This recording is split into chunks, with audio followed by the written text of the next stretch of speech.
तमाम तारीफ़ें उस क्रिएटर के लिए जिसने इस यूनिवर्स को एक मकसद के तहत पैदा किया है। रिस्पेक्टेड जनाब जावेद अख्तर साहब, मिस्टर सौरभ द्विवेदी और respected audience, thank you all for being here today. आज की डिबेट में चूंकि हम बात करने वाले हैं डज गॉड एग्जिस्ट के टॉपिक पर, तो ये एक ऐसा टॉपिक है जिसके मुताल्लिक कोई भी डिसीजन लेने के लिए अलग अलग स्टैंडर्ड्स हो सकते हैं। लिहाजा डिबेट के शुरू में ये ज़रूरी है कि हम ये जान लें कि आज के इस टॉपिक में कौन सा स्टैंडर्ड सही होगा और कौन सा गलत होगा। सबसे पहला स्टैंडर्ड जिसे मैं समझता हूं कि हमारे रिस्पेक्टेड जनाब जावेद अख्तर साहब बड़ी तेज़ी के साथ उसकी तरफ लपकेंगे, वो है साइंस।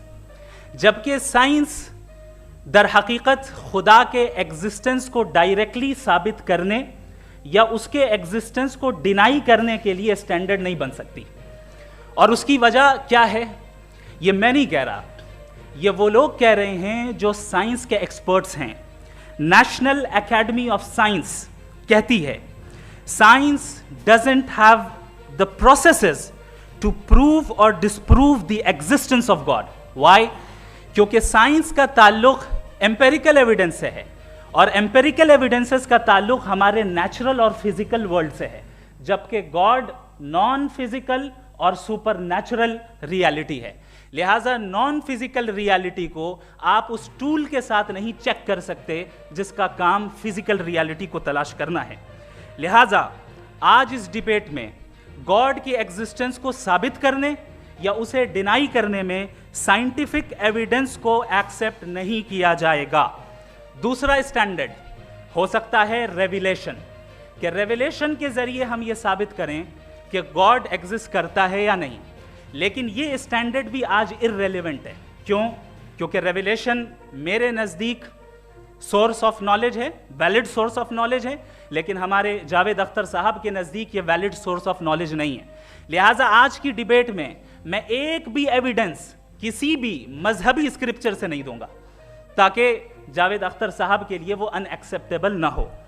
तीसरा जो मेयार हो सकता है वो है ऑब्जर्वेशन, कि भाई कोई कहे कि हमें खुदा दिखाओ, अगर है तो दिखाओ, या ये कि खुदा के एग्जिस्टेंस पर एम्पेरिकल एविडेंस दो, तो ये है दर हकीकत गलत टूल का इस्तेमाल करना। ये ऐसा ही है कि जावेद साहब मुझसे ये मुतालबा करें कि मुफ्ती साहब आप मेटल डिटेक्टर के जरिए प्लास्टिक डिटेक्ट करके दिखाएं। अब चूंकि प्लास्टिक डिटेक्ट नहीं हो पा रही है लिहाजा plastic does not exist. No, you are using the wrong tool. इस टूल से प्लास्टिक को डिटेक्ट नहीं किया जाता। लिहाजा मैं समझता हूं कि गॉड के एग्जिस्टेंस पर एम्पेरिकल एविडेंस का मुतालबा करना एक बचकाना मुतालबा है और हमारे रिस्पेक्टेड जनाब जावेद अख्तर साहब इस स्टेज से अब बहुत आगे निकल चुके हैं। अब बचता है एक ही स्टैंडर्ड और वो स्टैंडर्ड है अक्ल, लॉजिक, रीजनिंग। और यही वो स्टैंडर्ड है जिसके तहत गॉड की एग्जिस्टेंस को साबित किया जाएगा या गॉड की एग्जिस्टेंस को डिनाई किया जाएगा। लेकिन चूंकि ये बहुत इंपॉर्टेंट और सेंसिटिव टॉपिक है, इसलिए लॉजिकल आर्ग्यूमेंट भी ऐसा होना चाहिए जो डेफिनेटिव हो, इनडेफिनेटिव ना हो, जो 2 और 2 4 की तरह बिल्कुल वाजे हो, जिसे लॉजिकली रिजेक्ट करना पॉसिबल नहीं हो। फॉर एग्जाम्पल हम कहें हमारे रिस्पेक्टेड मिस्टर सौरभ साहब, ये एक इंसान है और तमाम इंसान कॉन्शियस बीइंग है। लिहाजा नतीजा क्या निकला, हमारे सौरभ साहब भी कॉन्शियस बीइंग है। क्या ये इनडेफिनेट आर्ग्यूमेंट है या डेफिनेट आर्ग्यूमेंट है? ये डेफिनेट आर्ग्यूमेंट है। ये 2 और 2 की तरह वाजे है, इसमें किसी तरह जो है लॉजिकली इसको रिजेक्ट नहीं किया जा सकता। तो अगर आज हमारे जावेद अख्तर साहब ऐसी कोई अकली दलील और लॉजिकल एविडेंस दें खुदा के ना होने पर जो डेफिनेट भी हो, तो मैं ये ऐलान करता हूं कि यकीनन मैं उस एविडेंस को कबूल करूंगा और उस पर गौर करूंगा। लेकिन साथ में ये भी ऐलान कर देता हूं प्रेडिक्शन के तौर पर कि ऐसा कोई डेफिनेट आर्ग्यूमेंट कोई नहीं पेश कर सकता। दलील हम देंगे और डेफिनेटिव दलील देंगे, लॉजिकल दलील देंगे, ऐसी दलील देंगे जो एंटायर एथिस्टिक वर्ल्ड उसे रेफ्यूट नहीं कर सकती। चलें अब हम एक एग्जाम्पल सोचते हैं, एक सिनेरियो, सिंपल सिनेरियो, तमाम ऑडियंस से गुजारिश है, हम और आप एक आइसोलेटेड आइलैंड पर हैं, ऐसा आइलैंड जहां पे हमसे पहले कोई कभी नहीं गया। चलते चलते आपके सामने अचानक आपने देखा एक पिंक कलर की बॉल पड़ी हुई है, सबसे पहला सवाल आपके जहन में क्या आएगा कि ये बॉल यहां क्यों आई, कैसे आई, ये पिंक कलर की ही क्यों है, कोई और कलर भी हो सकता था, ये इसी शेप में क्यों है, कोई और शेप भी हो सकता था। नेचुरली आप इस तरफ पहुंचेंगे कि कोई ना कोई है जिसने इन स्पेसिफिक प्रॉपर्टीज के साथ इस बॉल को बनाया है और यहां पे रखा है। चूंकि आप जानते हैं कि ये जो बॉल है इसका एग्जिस्ट करना जरूरी नहीं है, ये एग्जिस्ट कर भी सकती थी, नहीं भी कर सकती थी, और एग्जिस्ट करना ही था तो किसी और फॉर्म में करती, किसी और कलर में करती। अब आप इस बॉल को एक्सपैंड करते चले जाएं, एक्सपैंड करते चले जाएं, एक्सपैंड करते चले जाएं, यहां तक कि ये बॉल यूनिवर्स के साइज की हो जाए। बताइए कि क्या साइज के बढ़ जाने से सवाल बदल जाएगा? हरगिज नहीं बदलेगा। अभी भी सवाल रहेगा, ये यूनिवर्स कहां से आया, इन स्पेसिफिक प्रॉपर्टीज के साथ कहां से आया, क्यों आया, किसने बनाया, ये सवाल उस वक्त भी वैलिड रहेगा। लेकिन ये सवाल अगर हम जनाब जावेद अख्तर साहब से करें तो चूंकि इनका वर्ल्ड व्यू एथिस्टिक है, और सिर्फ इनका नहीं, मतलब जितने भी एथिस्ट हैं और एथिस्टिक वर्ल्ड व्यू को रखने वाले से अगर आप ये सवाल करें कि ये यूनिवर्स कहां से आया, तो इनका जवाब या तो आर्ग्यूमेंट फ्रॉम इग्नोरेंस होगा या डॉगमेटिक होगा।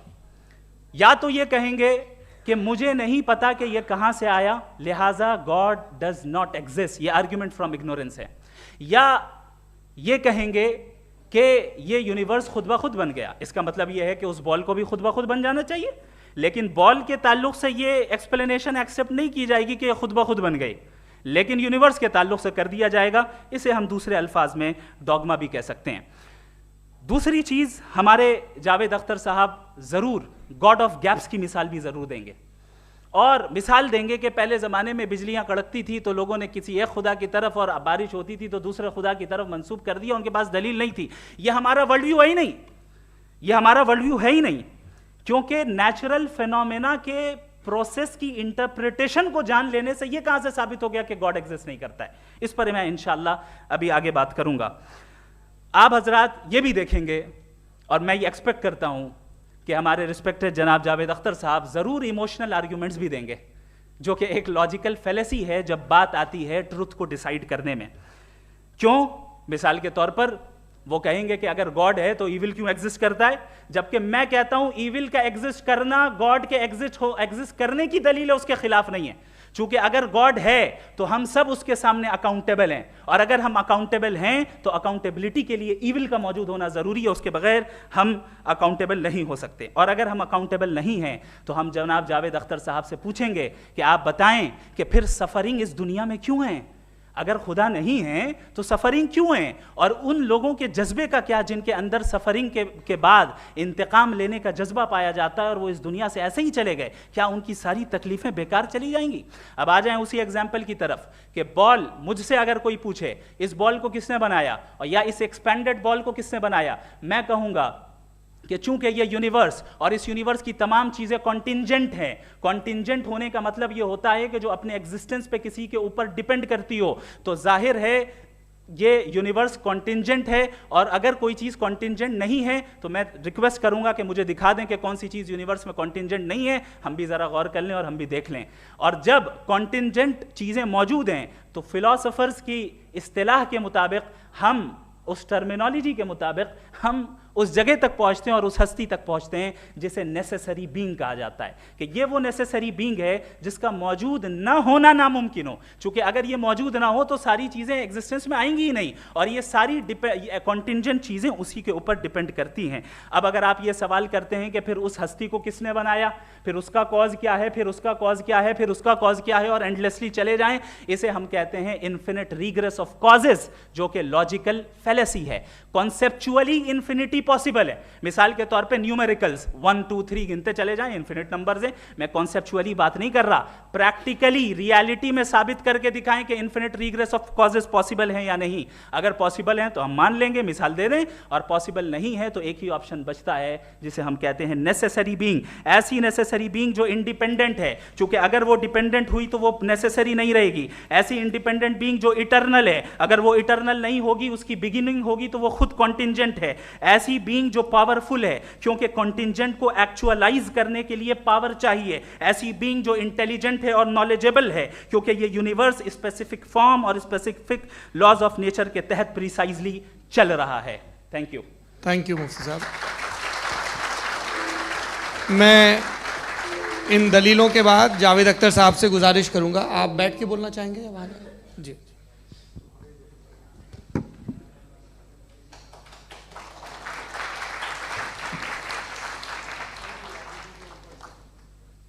पहले तो मैं मुफ्ती साहब को एक अच्छी खबर देना चाहूँगा कि मेरी नॉलेज साइंस के बारे में बड़ी मामूली है, तो आप फिक्र ना करें उसकी, लेकिन कुछ कॉमन सेंस है मुझ में। देखिए, ये खुदा का तस्वुर कोई नया तस्वुर नहीं है, ये सदियों से रहा है। ये कुछ रिलीजन 3000 साल पुराने होंगे, 4000 साल पुराने होंगे, लेकिन इंसान कोई 10,000 12,000 साल से एग्जिस्ट करता है होमोसेपियन की शक्ल में, और हमेशा कुछ ना कुछ मज़हब रहे। ये मज़हब जाहिलों के नहीं थे, ये मज़हब एक ऐसी ग्रीक सोसाइटी के थे जहाँ बड़े बड़े फिलोसफर्स पैदा हुए। ये मज़हब इजिप्शियंस के थे जिन्होंने पिरामिड्स बनाए थे। ये रोमन्स के थे कि जिनका आर्किटेक्चर और सेनेट यानी पहली बुनियाद डेमोक्रेसी की लिमिटेड थी, मगर डेमोक्रेसी थी, ये उन लोगों ने किए थे। तो इनका जो जुपिटर था, रा था, ज़्यूस था, उन्हें उस पर इतना ही एतमाद था जितना आज किसी मजहबी आदमी को अपने खुदा पे होगा। क्रिश्चियनिटी आने से पहले यूरोप में एक मज़हब था जर्मेनिक रिलीजन, उसका एक खुदा था, उसकी एक बीवी थी, उसके 2 बेटे थे, एक बेटी थी। फिर जर्मनी में जब यूरोप में क्रिश्चियनिटी आई तो वो खुदा, उसकी बीवी और पूरे ख़ानदान चला गया। तो अगर हम हिस्ट्री देखें तो खुदा जो हैं वो ज़्यादातर फ़ानी हैं, वो हमेशा रहे नहीं। और वो जो लोग इन्हें मानते थे उनको आप कहें वो तो जाहिल थे, उन्हें तो कुछ पता ही नहीं था, ऐसा नहीं है। वो अपने वक्त में बड़े काबिल लोग थे और अपने वक्त में उन्होंने बड़े बड़े काम किए हैं, फिलोसफर्स थे, साइंटिस्ट थे, लेकिन उनका मज़हब कहाँ गया, उनके खुदा कहाँ गए? आज जो खुदा हैं दुनिया में लोग उन्हें मानते हैं। आपको क्या मालूम कि कितने बरसों के बाद क्या होने वाला है? हम यूरोप में देखते हैं तो चर्च खाली हैं। तो वक्त के साथ चीज़ें बदलती हैं। जहाँ तक इसका ताल्लुक़ है मज़हबों का, हर मज़हब आपसे एक चीज़ मांगता है, फेथ। ये फेथ क्या चीज़ होती है? What is the difference between faith and belief? ये तो बहुत ही अहमकाना बात होगी कि कोई आदमी कहे साहब अगर खुदा है तो मुझे दिखाइए। ये तो जाहिलाना बात हुई। मैंने तो नॉर्थ पोल नहीं देखा है, मगर मैं मानता हूँ कि नॉर्थ पोल है। मैं क्यों मानता हूँ? इसलिए कि अगर ये दुनिया राउंड है तो उसका कोई टॉप होगा। कुछ लोग हैं जो वहाँ गए भी हैं, कॉमन सेंस कहता है कि ऐसा होगा, सबूत है, गवाह है, रीज़न है। तो ये मेरा फेथ नहीं है। तो फेथ में और बिलीफ में डिफरेंस क्या है? जो मज़हब मांगता है आपसे, हर मज़हब फेथ मांगता है। फेथ का मतलब ये है कि ना कोई गवाह हो, ना कोई सबूत हो, ना कोई रैशनल हो, ना कोई लॉजिक हो, ना कोई प्रूफ हो, मगर तुम एक बात को मानो। ये है फेथ। वरना बिलीफ होता। अगर इसमें कुछ भी सबूत होते, गवाह होते, तो फिर इसे आप बिलीफ कहते हैं। जैसे मेरा बिलीफ है कि नॉर्थ पोल है, मेरा फेथ थोड़ी है। फेथ इन तमाम शर्तों को रद्द करता है। तो फिर स्टुपिडिटी क्या है? अगर मैं एक बात ऐसी मानूं जिसकी ना कोई लॉजिक है, ना कोई रैशनल है, ना कोई प्रूफ है, ना कोई गवाह है,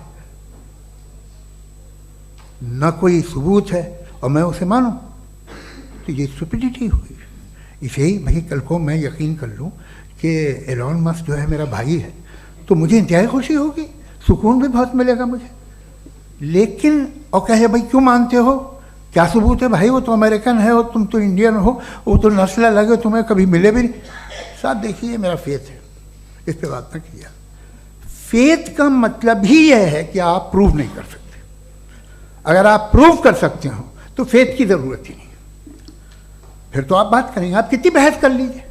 अल्टीमेटली दुनिया का हर मज़हब फेथ पे टिका है, और फेथ का मतलब है एक ऐसा यकीन जिसका कोई सबूत, कोई गवाह, कोई रैशनल नहीं।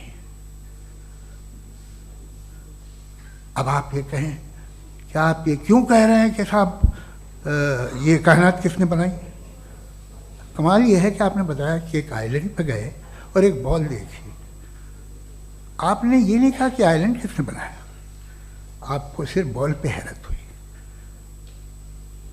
हमने आइलैंड पे हमने हैरत नहीं की, होते हैं आइलैंड। इसी तरह ये आइलैंड है, सितारे, ये गैलेक्सीज, ये सब आइलैंड हैं, खला में।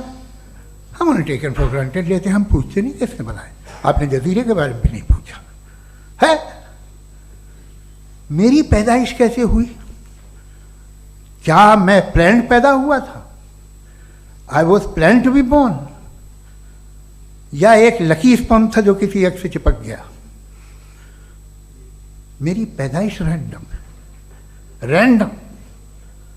और इंसाफ जिसे आप कहते हैं, इंसाफ का तो नेचर से कोई वास्ता ही नहीं है। जो आप कहते हैं कि एक दिन इंसाफ मिलेगा, इंसाफ is a human concept, nature में कोई इंसाफ नहीं। अगर शेर हिरन को खा जाता है तो उसे कोई सजा नहीं मिलती। अगर एक आंधी आती है और हरे भरे पेड़ों को उखाड़ के फेंक देती है तो आंधियों की जेल नहीं होती है। नेचर में इंसाफ नहीं, इसलिए मुझे नेचर को इंसाफ की ज़रूरत भी नहीं। नेचर तमाम एक है। अब हम कहें कि साहब ये देखिए जो मैंने खाना खाया था, ये मेरी आंखों ने यूँ कर दिया उसे, तो इसे सज़ा मिलनी नहीं, वो सिस्टम है, ऐसे ही चल रहा है। नेचर बग़ैर इंसाफ के है। इंसाफ इज़ अ ह्यूमन कॉन्सेप्ट। तो जो आपसे कहता है कि मैं तुम्हें इंसाफ दूंगा, वो इंसानी जहन की पैदावार है।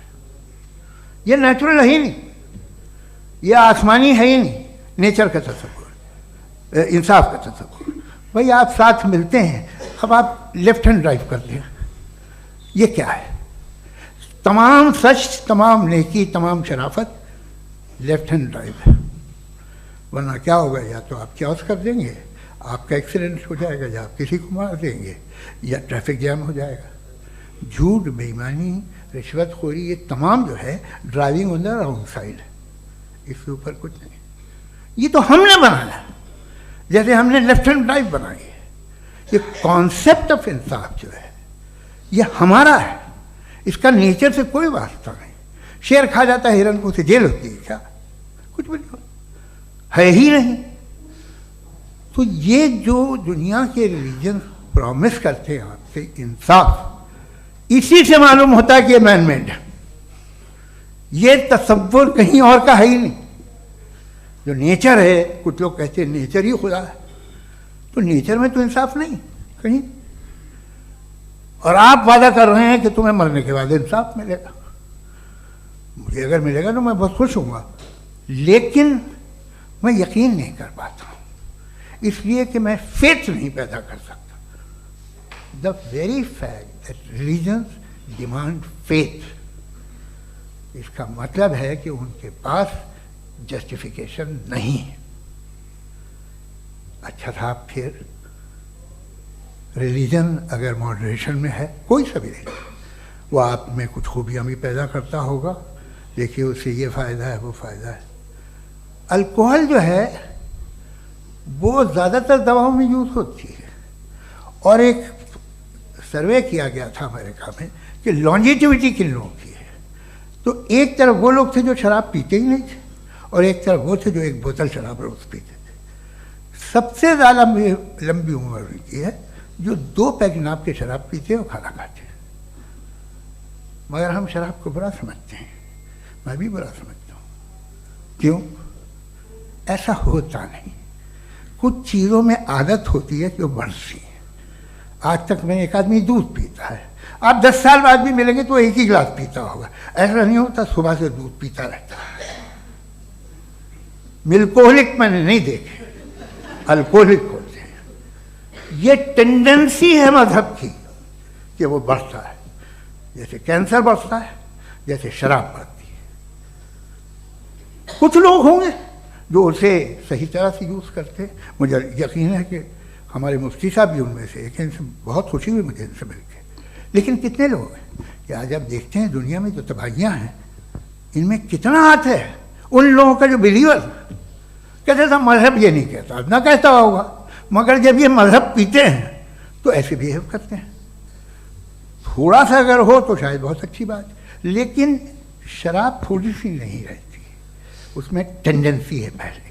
थोड़ा सा अगर 2-3 कैंसर के सेल हो ना बॉडी में तो आदमी इससे में रहेगा, लेकिन वो 2-3 सेल नहीं रहते, वो मल्टीप्लाई होते हैं। जावेद साहब टाइम पूरा हो गया। टाइम हो गया तो बस बात खत्म हो गई। अच्छा, मुझे कुछ और कहने को था भी नहीं। जी, मैं पहले जवाबी दौर के लिए इनवाइट कर रहा हूँ मुफ्ती साहब को। Your rebuttal round 1, you have 7 minutes.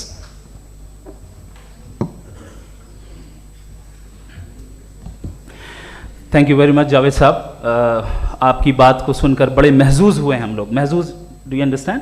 We enjoyed.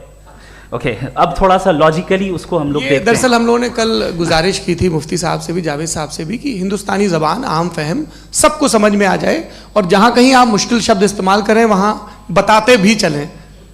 Thank you. तो सबसे पहले हमारे रिस्पेक्टेड जावेद साहब ने हवाला दिया कि खुदा फ़ानी है। कितने मजहब आगे चले गए, किसी ने जुपिटर को खुदा माना, किसी ने किसी को माना। मैं कहता हूँ जिसने कॉन्टिंजेंट चीज़ को खुदा माना, गलत माना, वो खुदा ही नहीं, वो खुदा ही नहीं है। हम तो नेसेसरी बीइंग को साबित करने बैठे हैं, वो नेसेसरी कॉज जो इटरनल है, जो अबदी भी है और अजली भी है। हम किसी और को साबित करने नहीं बैठे। दूसरी चीज उन्होंने कहा कि फेथ एंड बिलीफ, ये एक ऐसी डेफिनेशन है फेथ की जो इन्होंने पहली मर्तबा पेश की है, या माफ कीजिएगा इन्होंने पहली मर्तबा पेश नहीं की है, रिचर्ड डॉकिंस ने पहली मर्तबा पेश की है। मुझे मालूम है ये सोर्स कहां से है। एपिस्टेमोलॉजिकली फेथ और बिलीफ का फर्क आप इस तरह नहीं कर सकते सर। फेथ सही भी होता है, गलत भी होता है, बिलीफ सही भी होता है, गलत भी होता है। जो लॉजिक, रीजन और एविडेंस से बैक्ड होगा वो फेथ सही होगा। और आप जिस फेथ की बात कर रहे हैं कि इलॉजिकल है और उसके पीछे नहीं है, तो we are on the same page. हम नहीं मानते उस फेथ को, जो फेथ ऐसा हो जिसके पीछे कोई लॉजिक ना हो, एविडेंस ना हो, हम नहीं मानते। हम तो उस फेथ के कायल हैं जिसके पीछे लॉजिक हो और एविडेंस हो। तो बिलीफ सही भी होता है, गलत भी होता है, फेथ भी सही होता है और गलत भी होता है। तो आज फेथ और बिलीफ के डिफरेंस पे बात नहीं हो रही। आज आप चाहे फेथ एक्सेप्ट कर लें या बिलीफ एक्सेप्ट कर लें, आज ये बात होगी कि ट्रूथ क्या है।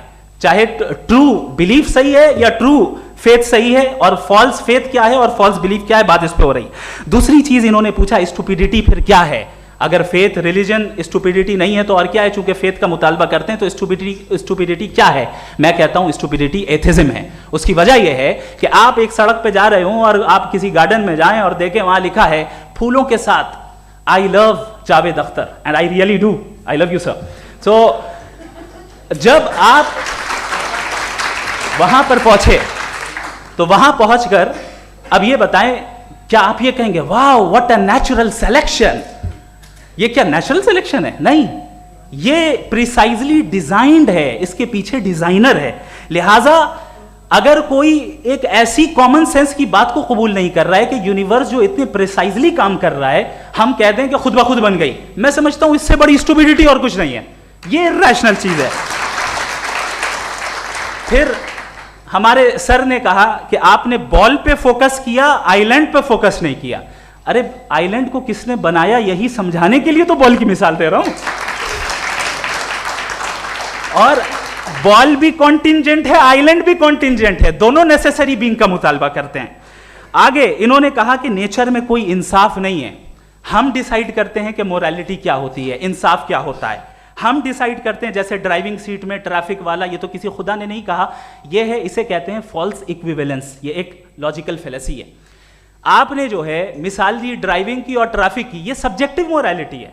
आप सब्जेक्टिव मोरालिटी को मिसाल बनाकर ऑब्जेक्टिव मोरालिटी के ऊपर नहीं थोप सकते। इंसाफ की ऑब्जेक्टिव मोरालिटी। अगर आप ये कहते हैं कि नेचर में इंसाफ नहीं है तो इंसाफ का न होना ये नेचुरल हुआ, तो फिर नेचर को नेचर रहने दे, क्यों हम इतना स्ट्राइव कर रहे हैं दुनिया में इंसाफ लाने के लिए? ये तो इलॉजिकल बात है, इरैशनल बात है। इसलिए बहुत सी चीजें ऐसी हैं जो ऑब्जेक्टिवली जो है इविल या गुड हैं, और बहुत सी चीजें ऐसी हैं जो सब्जेक्टिवली हैं। सब्जेक्टिवली जो मोरल होता है या इमोरल होता है उसको हम सोशल कंसेंसस से या पर्सनल प्रेफरेंस से डिसाइड करते हैं। लेकिन जो ऑब्जेक्टिव मोरालिटी है जिसमें इंसाफ आया, जो इन्होंने बार बार रिपीट किया, ये ऑब्जेक्टिव है, सब्जेक्टिव नहीं है। अगर आप कहते हैं ये सब्जेक्टिव है, तो मेरा सवाल आपसे ये है, क्या सोशल कंसेंसस के जरिए अगर जुल्म को सही करार दे दिया जाएगा तो आप जुल्म को जस्टिफाई करेंगे? दूसरी चीज, इन्होंने ये कहा कि 2 पैक शराब पी लें तो वो उतने पे नहीं रहता, बढ़ जाता है। यही मामला मजहब के साथ है, 2 पैक आप पी लें बढ़ेगा। तो ये एक ऐसी मिसाल है, इसको कहीं भी फिट कर लें कि आप एथिज्म पे जब फिट करें, जब आप 2 पैक एथिज्म का लेंगे ना, तो वो बढ़ बढ़ के नॉर्थ कोरिया बनेगा। Thank you.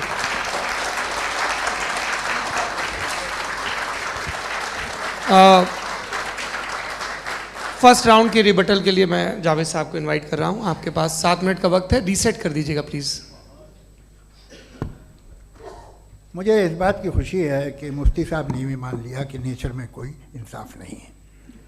तो कोई भी चीज़ जो इंसान ने नहीं बनाई है उसमें इंसाफ नहीं होता है। एक बात मैं आपसे अर्ज़ करूँ, ज़रा पता लगा लीजिएगा, ये जो आप बाग में जाते हैं बेहद खूबसूरत फूल देखते हैं ना, इनमें से कोई नेचुरल नहीं है। ये सारे फूल क्रॉस करके बनाए गए हैं। जो जंगल में फूल होते हैं नहायत मामूली होते हैं, ये फूल इंसानों ने बनाए हैं। जो आप बाग में देख के वाह वाह कहते हैं, ये इंसानों के बनाए हुए हैं। डिफरेंट फूलों को क्रॉस करके, डेवलप करके, फिर क्रॉस करके इस तरह से बनाए गए। नेचुरल फ्लावर नहीं। किसी जंगल वीरान में जाके आप गुलाब के फूल नहीं देखेंगे। ये सब बनाए हुए इंसान ने, बहुत से काम इंसान ने किए हैं। बाकी है कि आपने मेरी एक बात का जवाब नहीं दिया, जिससे मुझे शिकायत है कि फेथ क्या है और आप फेथ मांगते क्यों हैं मुझसे? आप तो लॉजिकल हैं, आपके पास तो सारे रैशनल्स हैं, आपके पास सारे सबूत हैं, तो आपको फेथ की डिमांड क्यों करते हैं कि भाई तुम सरेंडर कर दो और सवाल मत करो?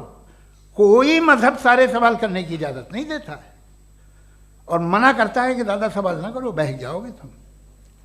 आप क्यों रोकते हैं? हकीकत यह है कि इंसानी तारीख क्या है। इंसानी तारीख ये है कि दुनिया में 2 तरह के लोग हुए हैं। एक वो जिन्होंने अपनी लाइल्मी की परस्तिश की है, दूसरे वो जिन्होंने अपनी इग्नोरेंस या लाइल्मी से झगड़ा किया है और मालूम किया है कि क्या है। ये जो आप कह रहे हैं, आज आप हैरान हैं कि भाई ये यूनिवर्स कैसे बनी। लोग हैरान थे कि सूरज डूबता है तो इधर से कैसे निकलता है। और आप एक कदम जाके हमेशा का मानने को तैयार है, एक कदम पीछे ही मान जाइए। भाई आप इसके बाद जाते हो, कहते सवाल ना करना कि ये कहाँ से आया, ये पावर तो हमेशा से हमेशा रहेगी। तो आप यूनिवर्स के बारे में मानने में क्या तकलीफ है? एक कदम पहले रुक जाइए। ये हमेशा से थी या नहीं थी, हमें मालूम नहीं है। और ये कहना कि हमें मालूम नहीं है, कमाल ये है कि दुनिया के सारे मजहब सब जानते हैं ये दुनिया कैसे बनी थी, कैसे मिटेगी, मरने के बाद क्या होगा, इनको सब इल्म है। इनको किसी को डायनासोर होते थे पहले ये नहीं पता था, किसी को नहीं पता। किसी भी दुनिया की मजहबी किताब में डायनासोर का जिक्र नहीं है। लेकिन बाकी सब बातें, how to make universe in 4 easy lessons and बाकी सब पता है। जिसको सब पता है वो गड़बड़ है। हम में ये इंकिसार, ये ह्यूमिलिटी होनी चाहिए कि हम ये कहें कि हमें ये बहुत सारी बातें नहीं मालूम, लेकिन हम उनकी परस्तिश ना करें, अपनी लाइल्मी को की परस्तिश ना करें, हम उसे पता लगाने की कोशिश करें। जिस दुनिया में आप बैठे हैं सर, ये हॉल जो है, ये इलेक्ट्रिसिटी जो है, ये माइक जो है, जिस हवाई जहाज से आप आए थे, वो जिस कार से आप यहाँ आए हैं, ये सब उन लोगों की बनाई हुई है जिन्होंने सवाल किए थे।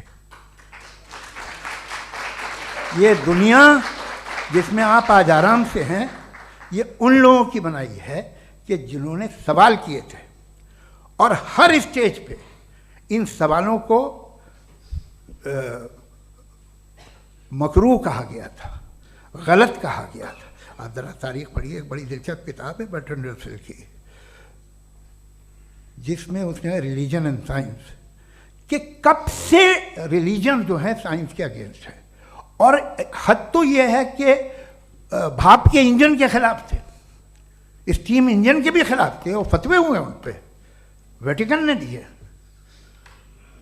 तो ये हमेशा, अभी जैसे ही ये राइट विंगर आते हैं अमेरिका में पावर में, तो वो जो अपना ये क्या बोलते हैं उसे, सीड क्या बोलते हैं, सीड क्या जो, हाँ नहीं सीड जो होते हैं जिन पे जी नहीं भाई, वो जो ह्यूमन बॉडी के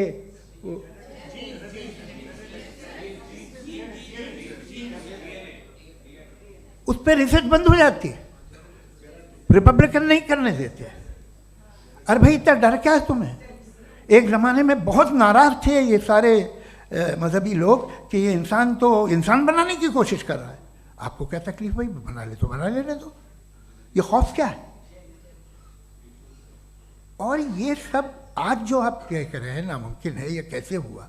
मुझे एक किस्सा याद आता है। जब मैं छठी क्लास में था तो मैं मैथमेटिक्स में बहुत वीक था, तो एक टीचर रख दिया गया, उसने 1 2 3 4 5 6 7 तो सिखा दिया मुझे। वो दिन मैं भूल नहीं सकता हूँ मुफ्ती साहब, जिस दिन उसने ये बताया कि 1/2 क्या होता है और 3/4 क्या होता है, मुझे ऐसा लगा कि मेरा सर बीच से फट जाएगा। यह आदमी कह रहा है कि जो दीवार के अंदर जाओ वॉक करते हुए। आज हंसता हूँ मैं इस बात पे। तो आज जो बातें आपके जहन से बिल्कुल परे हैं और आप हैरान होते हो उन्हें देख के, एक वक्त आएगा कि मामूली लगेंगे। और हुआ है, आपकी इंसानी तारीख ही है। इतनी जल्दी सारे फैसले आप मत कर लीजिए, थोड़ा ये ह्यूमिलिटी रखिए कि भाई ये हमें नहीं मालूम। ये कहने में क्या आ रहा है? ये यूनिवर्स कहाँ तक फैली, ये कब से है और कब तक रहेगी, हमें नहीं मालूम। आपने फैसला कर लिया कब बनी। ये आपके हिसाब से कोई 14 बिलियन ईयर बनी जो समझा जाता है। उससे पहले हजारों करोड़ों अरबों साल तक खुदा बैठा क्या कर रहा था? खामोश बैठा था, ऐसी जमाइयाँ ले रहा था। फिर उसे आइडिया आया, यार एक काम करते, वक्त अच्छा गुजर जाएगा, यूनिवर्स बनाते। सोचिए, वो तो हमेशा से है ना, मगर यूनिवर्स हमेशा से नहीं है, ये तो बनाई गई है। और उससे पहले क्या था, इनका क्या काम था? कैसी बात है, ये बड़ा आसान है। जो बात हमें आज धीरे धीरे पता चली है, बरसों 2000 और 2500 साल पहले आपको किसी ने बता दिया कि क्या था, आप मान गए, और तब से वही मान रहे हैं जो 2500 साल पहले कहा गया था। सब कुछ बदल गया है, सॉल्व हो रही हैं चीज़ें। अभी साइंस बिल्कुल दावा नहीं करती, या कोई फिलोसफर ये दावा नहीं करता कि हमें सब मालूम, बल्कि वो कहता है कि हमें जितना मालूम होता है उससे ये मालूम होता है कि हमें कितना कम मालूम।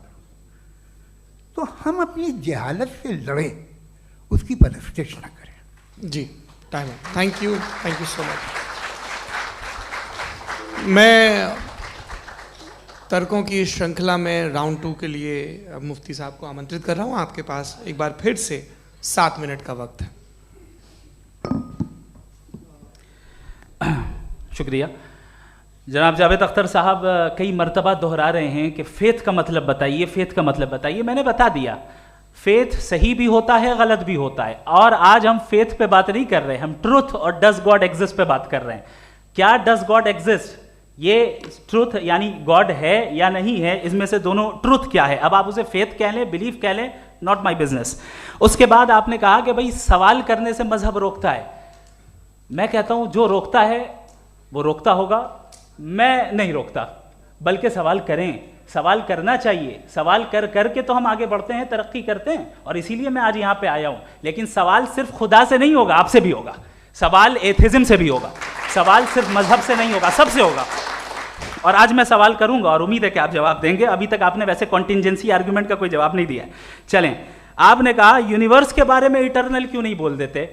ये चूंकि लॉजिकली पॉसिबल ही नहीं है कि यूनिवर्स इटर्नल हो। यूनिवर्स एक कॉन्टिंजेंट चीज है जो टाइम एंड स्पेस के पाबंद है, टाइम एंड स्पेस से बाउंड है। जो टाइम एंड स्पेस से बाउंड होगा वो कॉन्टिंजेंट होगा, जो कॉन्टिंजेंट होगा वो उसकी बिगिनिंग हुई होगी, जिसकी बिगिनिंग हुई होगी वो इटर्नल नहीं हो सकता। ये तो कॉमन सी बात है। आपने कहा कि किसी मजहबी किताब में डायनासोर का जिक्र नहीं है। अफसोस कि आज तक किसी मैथमेटिक्स के किताब में मुझे डायनासोर का जिक्र नहीं मिला। तो इसका मतलब मैथमेटिक्स की किताब बेकार है? नहीं, उसका वो टॉपिक नहीं है। रेवलेशन का और मजहबी किताबों का टॉपिक ये नहीं है कि आपको आके बताए साइकिल कैसे बनाते हैं, या आकर ये बताएं कि जो है डायनासोर कब था। वो तो मोरालिटी सिखाने आया है, गॉड के बारे में बताने आया, नॉन फिजिकल रियलिटी की हकीकत को सिखाने के लिए आया। रिलीजियन साइंस को रोकता है? नहीं रोकता। अगर रोकता है तो गलत करता है। रिलीजियन साइंटिज्म को रोकता है, जिसमें हमारे जावेद साहब मुब्तला हैं। साइंस और साइंटिज्म में फर्क है। साइंटिज्म यह है कि आप समझें कि साइंस और साइंटिफिक मेथोडोलॉजी ये नॉलेज को हासिल करने का वाहिद सोर्स ऑफ नॉलेज है, यह है साइंटिज्म। हम इसे रिजेक्ट करते हैं। हम साइंस को तो तरक्की करते हैं, भाई आप हमारी पूरी तारीख कर लें, पढ़ लें तो आपको पता चल जाएगा। बहरहाल ये अलग टॉपिक है। उसके बाद इन्होंने एक लफ्ज़ कहा, वेटिकन ने फतवा दिया। वेटिकन का फतवे से कोई ताल्लुक नहीं है, दोनों कॉन्ट्राडिक्टरी अल्फाज हैं। उसके बाद उन्होंने कहा कि भाई हमें नहीं मालूम। अगर नहीं मालूम तो क्लियरली कह देना कि नहीं मालूम है, इसमें क्या हरज है? तो वही तो मैं कह रहा हूं ना कि आप कह दें कि नहीं मालूम, लेकिन क्लेम क्यों कर रहे हैं कि गॉड एग्जिस्ट नहीं कर रहा है? आप कह दें नहीं मालूम है, हो सकता है हो सकता ना हो, लेकिन आप क्लेम कर रहे हैं। The moment you say God does not exist, this is a claim, and now the burden of proof is upon you too, जैसे हमारे ऊपर है। और क्यों है मैं बताता हूं, क्यों है ये भी मैं बताता हूं। फिलोसॉफिकली जो क्लेम होता है ना, सिर्फ ये नहीं होता कि इंसान कहे पॉजिटिव क्लेम करे और नेगेटिव क्लेम करे तो बर्डन ऑफ प्रूफ नहीं है। आप मिसाल के तौर पे मैं कहूं कि फुला उस कमरे में कोई नहीं है, मैंने एक नॉलेज का क्लेम किया है। उस कमरे में कोई नहीं है, मैंने एक नॉलेज का क्लेम किया। या तो मैं कहूं मुझे नहीं पता, हो भी सकता है नहीं भी हो सकता है, this is not a claim. लेकिन जब मैं कह रहा हूं कि वहां कोई नहीं है, या मैं कह रहा हूं वहां कोई है, दोनों क्लेम है और दोनों के ऊपर बर्डन ऑफ प्रूफ है। हमारे ऊपर भी बर्डन ऑफ प्रूफ है। मैंने कंटिजेंसी आर्ग्यूमेंट दिया, इसे तोड़कर दिखाइए। आखिरी चीज, इन्होंने कहा कि खुदा दुनिया बनाने से पहले 150 साल पहले या करोड़ों साल पहले क्या कर रहा था। अरे हजरत, चलें बहरहाल मैं जवाब दे देता हूं। आप हमारे रिस्पेक्टेड पर्सनालिटी हैं, अगर आप नहीं होते तो मैं इसे एंटरटेन ही नहीं करता। टाइम, ये 100 साल पहले या 100 साल बाद, पहले बाद में अभी, ये वो अल्फाज हैं जिनका ताल्लुक टाइम से है। टाइम शुरू ही हुआ है यूनिवर्स की बिगिनिंग के बाद, तो उसके पहले खुदा क्या कर रहा था? सवाल इलॉजिकल है, ये फेलेसी है। यानी आप ये कह रहे हैं कि यूनिवर्स के बनने से पहले खुदा क्या कर रहा था? टाइम के बनने से पहले, पहले का ताल्लुक टाइम से, टाइम उस वक्त था ही नहीं, तो ये सवाल ही इनवैलिड है खुदा के ताल्लुक से। दूसरी चीज, आर्ग्यूमेंट ऑफ कंटिजेंसी जो मैंने आपके सामने पेश की है, आपने बार बार ये प्रूफ किया और ये कह रहे हैं कि गॉड ऑफ गैप्स। देखिए, पहले नहीं मालूम था, साइंस ने कर दिया। सिंपल्स की मिसाल से मैं समझा देता हूं। जिस गैप्स की आप बात कर रहे हैं ना, साइंस उन गैप्स को जिन चीज के जरिए भी प्रूव करेगा वो कॉन्टिजेंट ही होगा, अब चाहे वो फोर्स हो, मैटर हो या एनर्जी हो। लिहाजा सवाल हमारा उस वक्त भी वैलिड होगा जब तक कि आप नेसेसरी बीइंग पे ना आ जाएं, और इन्फिनिट रिग्रेस पॉसिबल नहीं है of causes in practical world, तो जाहिर है कहीं रुकना पड़ेगा, जहां रुकेंगे वही खुदा है। दूसरी चीज, आपने ये कहा, क्या कह रहा था मैं, किस पॉइंट को? What? Oh no, after that. Just now. हाँ, जहां रुकेंगे वही खुदा है। बहरहाल, तो टाइम का जिक्र हो गया, गॉड ऑफ गैप, सॉरी, या इसकी एक मिसाल आप ले लें। एक कार है, एक साहब ने देखा कि भाई कार जो है उसके व्हील्स कितने अच्छे लगे हुए हैं, सही जगह पे, स्टीयरिंग जो है कितने अच्छे जगह पे लगी हुई है, और सीट्स कितने वेल डिजाइंड है, कितनी प्रिसाइजली ये कार काम कर रही है, तो जरूर कोई ना कोई इसे क्रिएट किया है, किसी ने क्रिएट किया है। अब जावेद साहब आए और कहे, अरे जनाब बोनेट खोलिए, इसमें इंजन है, इंजन इस कार को चला रहा है, hence prove no one has created the car. This is illogical, this is irrational. आपने इंजन के जरिए उस गैप को तो साबित किया, लेकिन क्या उससे कार की जो क्रिएशन है और उसका जो क्रिएटर है ये इम्पॉसिबल हो जाए? ऐसा पॉसिबल है? उसका सवाल खत्म हो जाए, ऐसा पॉसिबल है? नहीं। आपने गैप्स को फिल करके, कॉन्टिंजेंट चीजों से गैप्स को फिल करके हमारे ऑब्जर्वेशन को और ब्रॉड कर दिया। अब हमें और पता चल गया कि ये जो कार है इसका सिस्टम कितना ज्यादा कॉम्प्लेक्स है। पहले कम समझते थे, अब कॉम्प्लेक्सिटी और ज्यादा वाजे हो गई। अब हमें समझ में आ रहा है कि हमारी सर्टेनिटी और बढ़ गई कि जरूर इस कार को किसी ना किसी ने बनाया। यही मामला यूनिवर्स का है। साइंस हमेशा फिजिकल वर्ल्ड की चीजों को ही फिल करती जाएगी और फिजिकल चीजों से ही करती जाएगी, चूंकि एम्पेरिकल एविडेंस का ताल्लुक फिजिकल वर्ल्ड से है। आप साइंस के जरिए मेटाफिजिकल रियलिटी को कभी साबित नहीं कर सकते। ये रॉन्ग टूल का इस्तेमाल करना है। ये वही काम है कि आप मेटल डिटेक्टर से प्लास्टिक डिटेक्टर करने चलें, जो कि जाहिर है सही नहीं है। Thank you.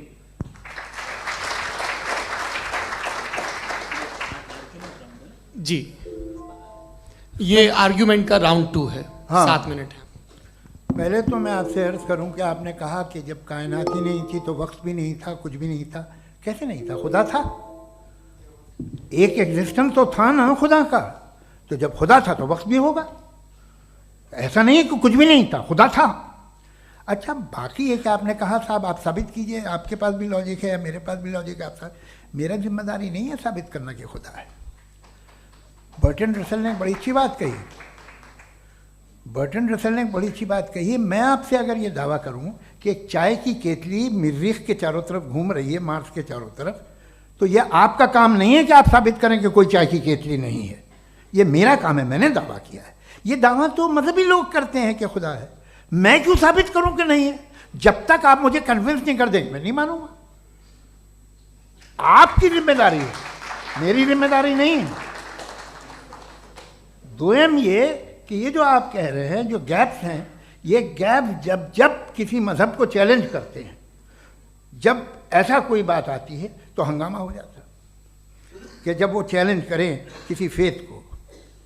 ये तमाम साइंस जो है इसे मुख्तलिफ जगहों पे मुख्तलिफ वक्तों में मजहब ने रोकने की कोशिश की है। ये किताब है religion and science, Burton Russell की, पढ़िएगा, अच्छी लगेगी आपको। तारीख ही है साइंस, मजहब की साइंस से उसका यही रिश्ता है। अच्छा, अब ये हम सोचें कि बहरहाल ये वजूद जो है मजहब और ये बिलीव इन गॉड इंसान को बेहतर बना देता है। तो एक काम कीजिए, हिंदुस्तान वर्ल्ड का नक्शा लीजिए और मार्क कीजिए कि रिलीजन कहाँ कहाँ ज़्यादा है, कहाँ कहाँ, चाहे वो लैटिन अमेरिका हो या मिडल ईस्ट हो या फार ईस्ट हो या हिंदुस्तान के वो इलाके जहाँ मजहबियत ज़्यादा है। रख दीजिए नक्शा अलग। अब दूसरा नक्शा कि कहाँ कहाँ नाइंसाफ़ी, रिप्रेशन, औरतों के हुकूक की पामाली, जुल्म, डिक्टेटरशिप कहाँ है, नक्शा एक ही होगा।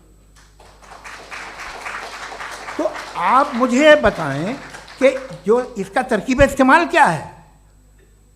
खुदा का तरकीब इस्तेमाल तो बताइए। आप छोटी सी दवा सड़क पे बेचते हैं, उसकी भी तरकीब इस्तेमाल बताते हैं। इसके इस्तेमाल से तो फ़ायदे नहीं हुआ किसी को। जो सारे के सारे ख़राब मुल्क हैं, ख़राब समाज है, वो सारे जुल्म खुदा के नाम पे करते हैं। वो गलत करते हैं, सही करते हैं, मुझे क्या लेना देना उससे। इस्तेमाल से मालूम होता ना। एक विस्की की बोतल कभी शायद देखी हो आपने, लाल रंग की होती है, उस पर रोशनी और छपड़ा इंतहाई खूबसूरत लगती है, क्या बिगाड़ रही है किसी का? उसका इस्तेमाल गलत है, इसलिए आप उसे नापसंद करते हैं। इसका इस्तेमाल गलत है, इस तसव्वुर का इस्तेमाल ही गलत है और हमेशा से गलत हुआ है। आप देख लीजिए, इंसानी तारीख देख लीजिए, आज देख लीजिए, हिंदुस्तान देखिए, दुनिया देख लीजिए क्या हो रहा है। इसे कैसे इस्तेमाल कर रहे हैं फेथ वाले लोग? क्या फेयर हैं, जस्ट हैं, जो अपने खुदाओं पे यकीन रखते हैं? वो किस तरह के लोग हैं? वो लोगों को इंसाफ देते हैं, वो बेहतर इंसान बने। तो इस दवा का फ़ायदा क्या है? चलो बहुत फ़ायदा हो रहा तो मैं इस्तेमाल कर लूँगा। मुझे तो इस दवा का कोई फ़ायदा दिखता ही नहीं। मुझे तो ऐसा लगता, मैं एक और बात बताऊं, अगर कोई आदमी मजहबी है और अच्छा आदमी है तो मैं उसकी बहुत इज्जत करता हूँ, इसलिए कि मेरा ख्याल है मजहबी आदमी का अच्छा होना मुझसे अच्छा होने से ज़्यादा मुश्किल है। भाई हर चीज़ की एक लिमिट है। आप इतना भाग सकते हैं, इतना नहीं भाग सकते, इतना वजन उठा सकते, इतना नहीं उठा सकते, इतना दूर देख सकते हैं, इतना दूर नहीं देख सकते। उसी तरह कॉमन सेंस कहता है कि आप में नेकी का भी एक कोटा होगा। अब आप अगर सुबह जाते हैं अपनी इबादत गाह और इबादत करते हैं तो बाहर निकलते हैं तो आप तो यही महसूस करते हैं कि आपने एक बहुत अच्छा काम किया, आपकी नेकी का एक बहुत बड़ा कोटा खर्च हो गया जिससे किसी का कोई फ़ायदा नहीं हो। मैं तो नहीं जाता हूँ, तो मुझे तो किसी को खाना खिलाना पड़ेगा, किसी बेवा की मदद करनी पड़ेगी, मैं अपना कोटा कैसे कंज्यूम करूँ? आप अपना कोटा सारे मजहबी लोग इंतहाई यूजलेस कामों में यूज़ करते हैं, उसके बाद भी अगर आप में बच्ची है थोड़ी सी शराफत, तो भाई वाह क्या बात है।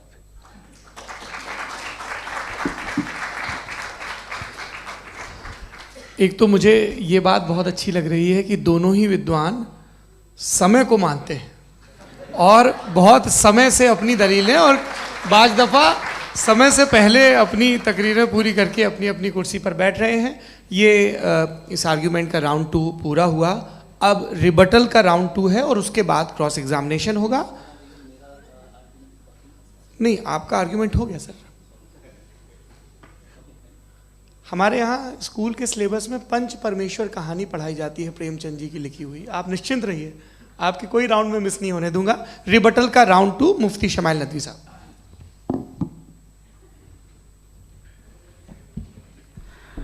असल में जो हकीकी प्रॉब्लम है, असल प्रॉब्लम है वो ये है कि जावेद साहब के पास कॉन्सेप्ट ऑफ गॉड क्लियर नहीं है। इन्होंने कहा कि कायनात से पहले खुदा तो था, तब भी तो टाइम होगा। ये टाइम कायनात का हिस्सा है। हम खुदा, उस खुदा को मानते हैं, नेसेसरी बीइंग का टाइमलेस होना ज़रूरी है, चूंकि वो टाइम का क्रिएटर है। जब उसने टाइम को क्रिएट किया तो वो खुद टाइम पे कैसे होगा? उसने जब स्पेस को क्रिएट किया तो खुद स्पेस में कैसे होगा? अगर वो टाइम एंड स्पेस को पहले से ही उसका पाबंद है तो फिर किस चीज़ को उसने क्रिएट किया? लिहाजा ये सवाल गलत है कि खुदा था तो टाइम होगा। बिल्कुल नहीं, टाइम के पाबंद हम हैं, खुदा नहीं है। हम फिजिकल वर्ल्ड से ताल्लुक़ रखते हैं, वो मेटाफिजिकल रियलिटी है। दूसरी चीज़ इन्होंने मिसाल दी कि चाय की केतली हवा में घूम रही होगी, और पता नहीं शायद वो बर्टन रसल का उन्होंने हवाला दिया। बहरहाल यही प्रॉब्लम है। प्रॉब्लम यही है कि हम चीज़ों के दरमियान डिफ्रेंशिएट नहीं कर पाते हैं। ये जो आपने मिसाल दी ये इमेजिनेशन है, और मैं जो साबित कर रहा हूँ वो लॉजिकल नेसेसिटी है। आप इमेजिन करने आए तो कुछ भी करें, जुपिटर में पिंक एलिफेंट होगा, यूनिकॉर्न होगा, करें, उससे कायनात पे क्या फर्क पड़ता है? उससे आप लॉजिकल नेसेसिटी साबित नहीं कर सकते। मैं तो उस प्राइम कॉज की बात कर रहा हूं, उस नेसेसरी बीइंग की बात कर रहा हूं जिसके बगैर इस कायनात का एग्जिस्टेंस मुमकिन नहीं है। दूसरी चीज, मजहब को साइंस चैलेंज करती है वगैरह वगैरह, ये हमारा टॉपिक ही नहीं है। मैं इस पर बात करूंगा तो फिर मेरा वक्त चला जाएगा। मजहब के ऊपर चूंकि हमारी डिस्कशन नहीं है, साइंस को मजहब और बिलखुसूस मैं और हमारा वर्ल्ड व्यू कम अज़ कम साइंस को पीछे नहीं करता है, साइंटिज्म की मजम्मत करता है। इसकी वजाहत मैंने पहले कर दी। दूसरी चीज़ इन्होंने कहा वर्ल्ड का नक्शा लीजिए, वर्ल्ड मैप लीजिए, 2 अलग अलग जगह की। हज़रत मैंने ये होमवर्क किया था, और मैंने मिडिल ईस्ट का एक नक्शा लिया और यूरोप का एक नक्शा लिया। ये मजहबी इलाका और ये लिबरल और एथीस्ट इलाका। मुझे पता चला कि सबसे ज़्यादा रेप केसेस जो हैं वहाँ पर है।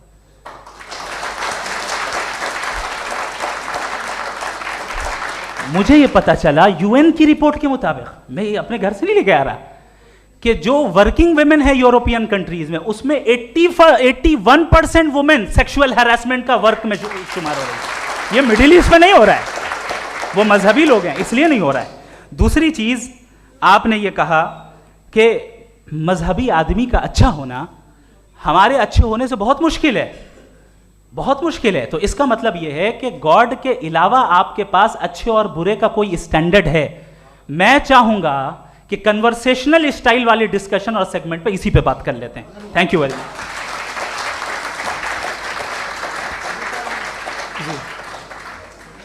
ये रिबटल का राउंड 2 है, आपके पास 5 मिनट का वक्त है, और इसके बाद क्रॉस एग्जामिनेशन शुरू करेंगे। आप चाहें तो जो इन्होंने सवाल पूछे उनके जवाब आप रिबटल में भी दे सकते हैं। जी जी, देखिए पहले तो ये बात कि ये मिसाल गलत नहीं है, गलत है।